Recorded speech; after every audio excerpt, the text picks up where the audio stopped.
那我们扎这边3针是远道取穴的，这边1针啊，3针在胆经，这一针呢是在这个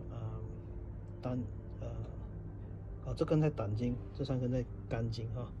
那你应该说的就是，你刚才是讲话都听到嗡嗡嗡的声音，对吧？呀，现在还有吗？没有，没有了哈。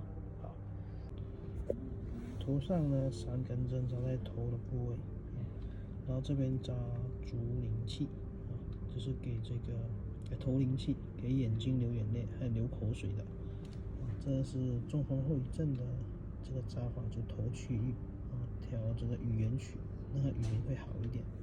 好，那今天是第3次针灸，前面针了2次，那你耳朵的嗡嗡声音还有吗？没有，没有了。OK。